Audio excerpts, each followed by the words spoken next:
Hello, you're watching the Nouvel Esprit video series on the theology of the body. In this video, we are dedicating to audience 28. We are your hosts. I am Jeremy Hossotter. And I'm Guillermo Moreno. So the last audience 27, ended with the introduction of cosmic shame.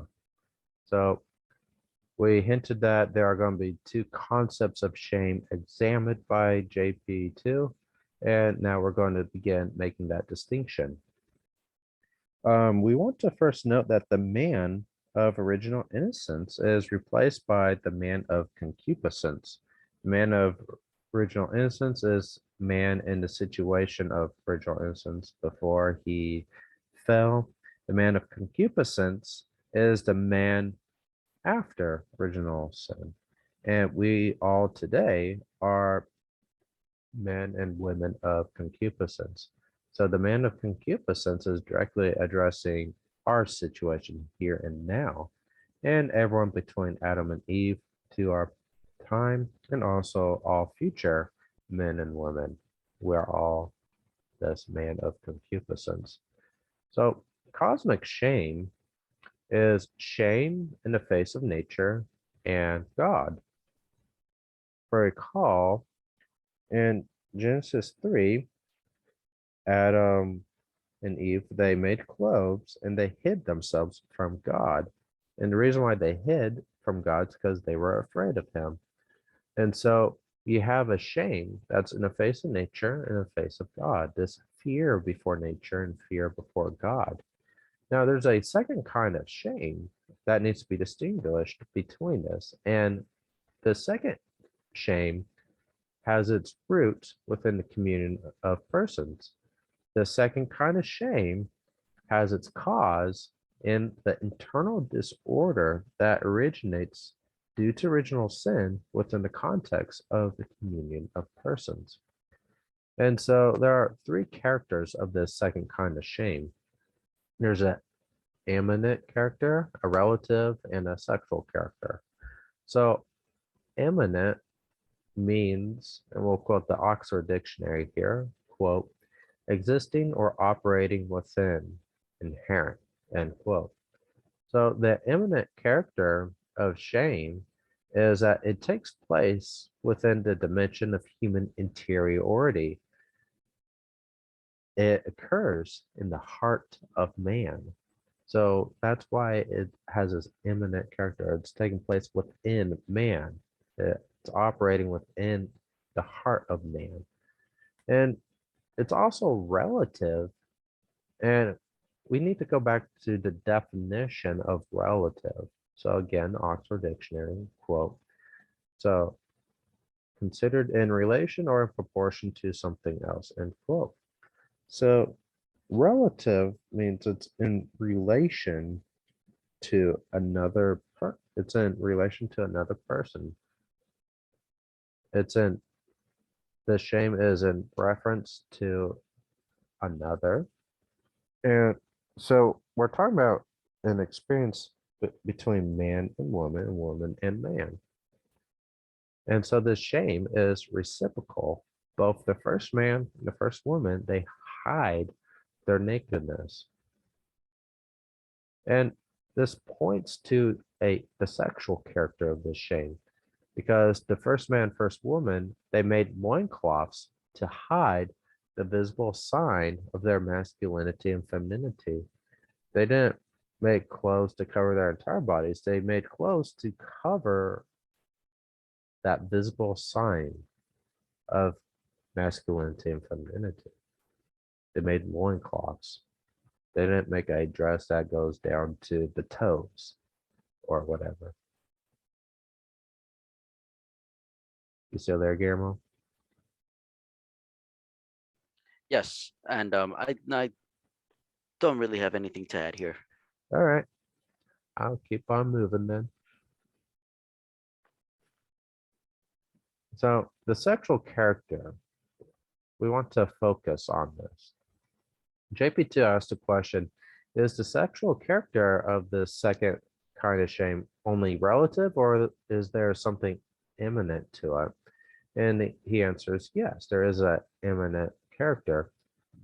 Now, the shame in its sexual character has this, it involves this difficulty of one sensing the essentiality of his own body, that it's part of his humanity.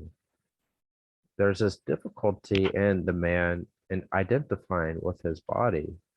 And this difficulty was not present, it was absent in the state of original innocence. This is one of the fruits from the tree of the knowledge of good and evil that once the man and woman ate, they had this difficulty of relating to their body and sensing its human essentiality, how it's essential to their humanity. And now we want to draw attention to Genesis 3, verse 10. Quote, I was afraid because I am naked and I hid myself. End quote. This signifies two things. First, that there's a fracture in the interiority of man. And when we talk about the interiority of man, we want to keep in mind that this is referring to everything that properly makes man a person. We're talking about a fracture in what constitutes man as a person. It does not destroy, but there is some kind of damaging going on. And so we have then a break within the original unity of the body and spirit. And what we have then is that the body ceases to draw power from the spirit and begins to rebel against man's soul. There is a disharmony between the body soul relationship. Before, in the state of original sin, the body was in perfect harmony with the soul, with the spirit, and now there is a rebellion going on. So, in general, when we talk about original sin, you have man rebelling against God, and in doing so, you have a rebellion of man against the world, of man, or I should, instead of using the word rebellion, I want to say harmony and disharmony. So in God or a man's rebellion of God, he introduces disharmony in the relationship between himself and God. And this introduces a disharmony in the relationship between man and the world. And so there will also be disharmony between man and himself, down to the metaphysical level between his body and his soul. And there's going to also be disharmony between male and female in the relationships between man and woman. So you have four levels of disharmony. And the first kind of shame, the cosmic shame, is referring to the disharmony between man and God and man and nature. And now the second kind of shame we see be manifested at first on this level between this disharmony between man and himself, but also it will be manifested in the disharmony between male and female, between man and woman. I know. So thank Yeah. you for using the word disharmony in terms of the body and the spirit. I know I'm trying to imagine what the harmony would have looked like. In other words, there's just no tension between what the body wants and the spirit want.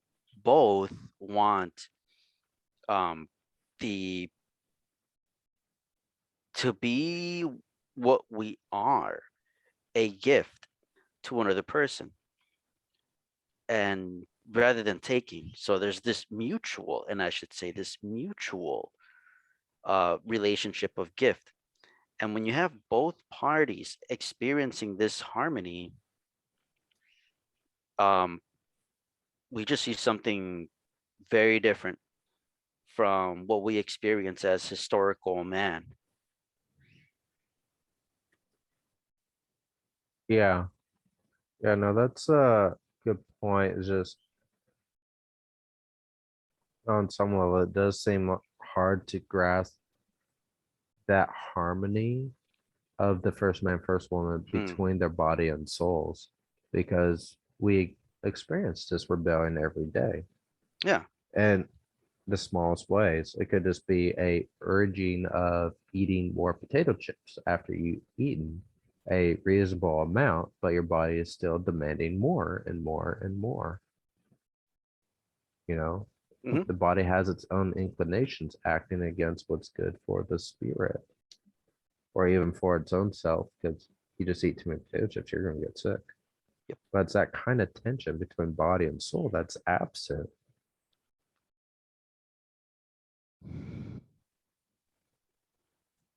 You know, did you have anything else like to add in addition, Guillermo? Nope. No? All right, we'll continue on then. The resistance of the body. Uh, So there's Real quick, this. Oh yeah, go ahead, Guillermo. can we go to the last slide? Sure. Our previous slide, you mean? Yes, the previous slide. Yeah. What's up, Guillermo? I believe that you had hit next slide, and it was this one, and then I proceeded to speak. And then when I finished, you switched over to the following slide. Yeah, that's correct. Okay. Yeah, I Uh, was. I figured you're probably going to talk about some on this slide, so I went back. okay. Never mind. Okay. Let's say, oops, wrong way. There we go. Yeah, the resistance of the body is what you began talking about. Okay. Yeah. So to continue this discussion of the rebelling, this resistance of the body, we have this text from Romans 7. Would you like to read that, Guillermo? Mm-hmm. Quote, for I delight in the law of God in my inmost self, but I see in my members another law at war with the law of my mind and making me captive to the law of sin which dwells in my members. End quote. So this is a great kind of biblical text for describing precisely that tension and resistance of the body in opposition to the soul. Um, so something to draw from this is that now the body resists the unity of the person. And so concupiscence then has it involves this resistance of the body against the spirit, and it represents a real threat to man's self-possession and self-dominion. And so concupiscence then is a challenge for all of man or all of men and women to respond to. We have to master ourselves in order to live as persons. So concupiscence is both a threat and a challenge to self-possession. And let's see here. Did you have anything else you want to add, Guillermo, about the resistance of the body?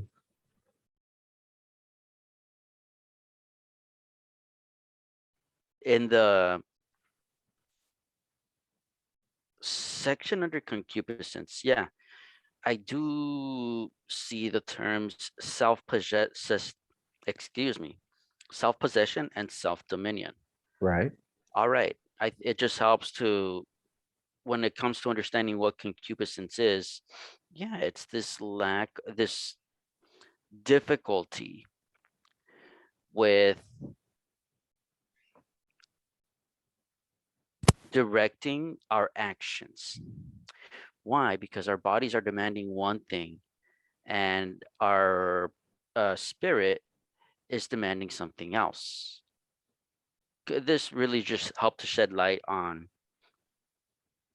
where a form of the lack that comes from concupiscence. The best word that comes to mind is self-control.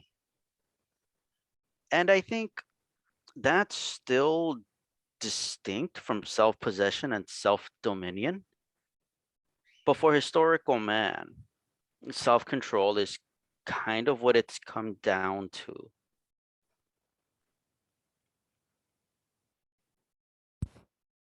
Yeah. Can you define for us what self-dominion is referring to? Self-dominion is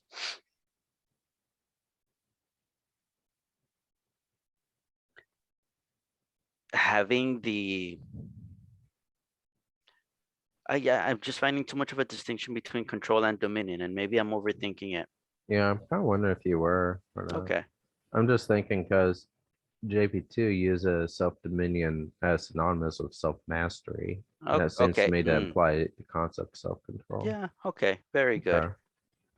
Yeah, but no, that's a great way of putting it is self-control. Mm-hmm. I think that's a little bit more understandable than self-dominion.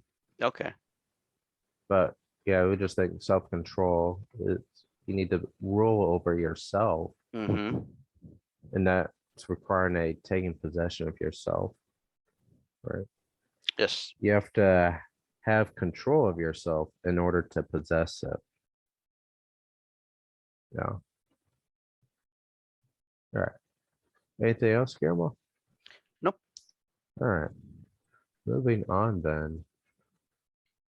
So our three characters of shame. So the inner imbalance, or we could say the disharmony between the body and spirit connects the sexual and immanent characters of shame.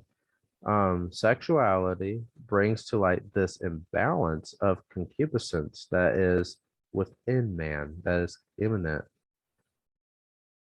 And the fact that the first man and first woman were naked and then sought to clothe themselves, it speaks of a fracture in their experiencing of their personal integrity of their bodies and their sexuality. This shame is indirectly relative since it's a shame of one's own sexuality in relation to the other, in relationship to another person. And so in this concupiscent desire, then JP2 is going to define as the adultery of the heart in Matthew 5. So something to keep in mind is that this audience with the previous, so this is audience 28. So 24 through 28 and the following are all a kind of extended commentary on Matthew 5. And so now we have an identification of what this desire in the heart of man is. It's a concupiscent desire. What that means is we still have to examine further. But here we have this explicit identification. Guillermo, did you have anything else you'd like to add at this point?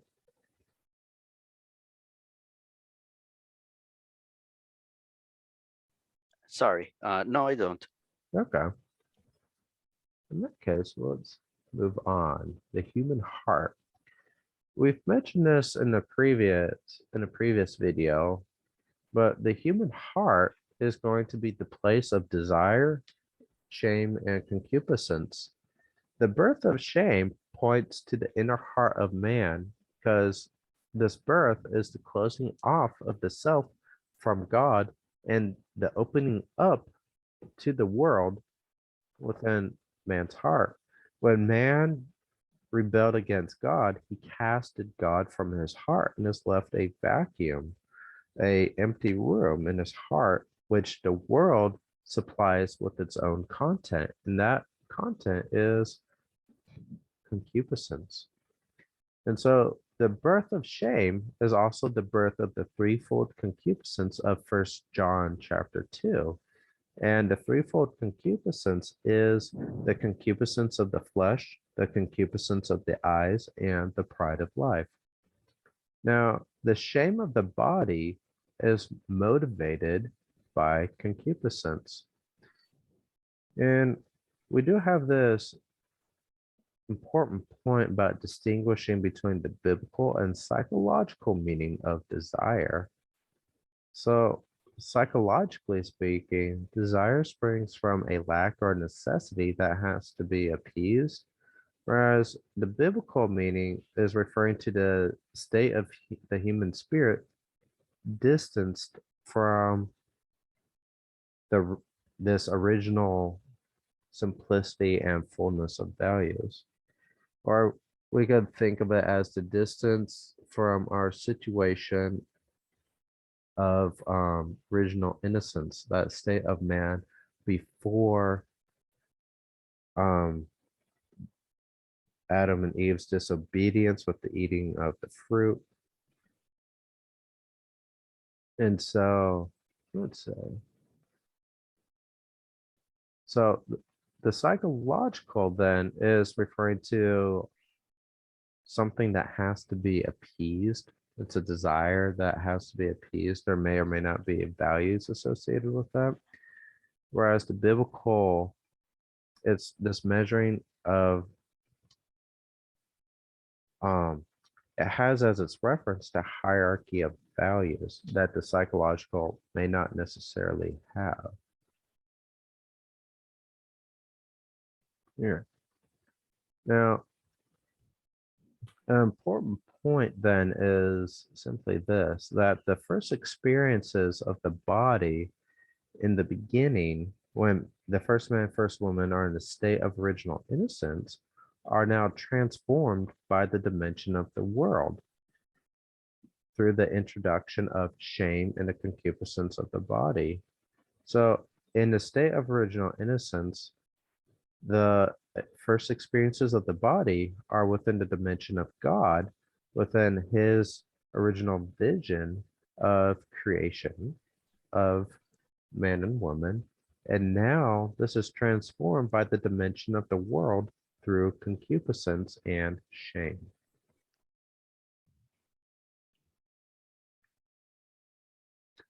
And so, some final reflections on shame.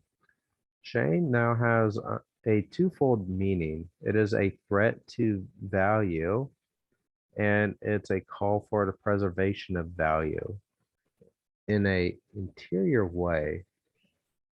And the reason why it's an interior is because this is taking place within the heart of man. And we're going to have to elaborate what are the values at stake with shame. And here we do have this reference of JPII to himself in his chapter, The Metaphysics of Shame, in his book, Love and Responsibility. So if you want to learn more about shame, that would be a good place to begin, is Love and Responsibility. We will have some more to say, however, in our video series. So you can also wait for our future videos as well. And then lastly, concupiscence and shame, since they're born in the heart of man, this means then that the heart must be appealed to in order to conquer concupiscence and affirm the full dimension of value. So we have to appeal to the heart of man in order to conquer concupiscence. Did you have anything like that, Guillermo? This is just reminding me of Christ's words, which I'll reiterate in the Sermon on the Mount, that you have heard that it was said, thou shalt not commit adultery. But if you look at a woman to desire her, then you have committed adultery with her in your heart. This just reminded me that there's a reason why Christ refers to the heart. I just wanted to point that out there. Yeah. No, that's a good point, because like the goal of JP2's analysis is to explain why Christ, in fact, is appealing to the heart. And in fact, he does do so. That's good that you brought this back to our introductory text here of Thank you. Matthew 5. I appreciate that. hmm Did you have anything else? I want to say we mentioned it before, but Okay. love and responsibility, I do think it would be fruitful to read it before reading the theology of the body. Okay. Yeah, that's my opinion. I do agree that if you really want to kind of understand the philosophical worldview of JP2, that it is a good foundational text for reading theology of the body. So that is certainly a good thing to keep in mind. But if you hadn't read it, you can just join us on this video adventure. And with that, thank you for watching our video. If you have been enjoying our content, please subscribe to our social media, such as YouTube, like, share, comment, do all those wonderful things. Every little bit that you do helps us. Um, Also, consider making a financial donation either through PayPal or through Patreon. Your financial support goes towards maintaining our website and to the purchase of new resources for us to continue our research and produce great content for you. Besides our video series, you can find more great content on our website, nouvelesprit.com. And on it, we have many articles and a podcast. Guillermo, what else? Do you want to give some more details about our podcast? Yes. Now, in our podcast series, which is apart from the Theology of the Body series, we talk about other topics, including trends in politics and culture, always through a Catholic personalist perspective. Now, we upload our episodes on buzzsprout.com. You can find the link to our page on the Nouvel Esprit website, to our page in the Buzzsprout website, I should say. And you can listen to us directly on Buzzsprout, or you can use it to access our episodes on other popular platforms for podcasts, including Apple Podcasts, Google Podcasts, and Spotify. If you are wondering where at is all of our social media information, you can go to lenovoesprit.com/subscribe. It has all of our social media information. All right. Anything else, Guillermo? I would just like to ask our viewers and listeners to keep us and our mission in your prayers. Yeah, please pray for us and our mission. And with that, I want to say goodbye now. Bye, everyone. God bless.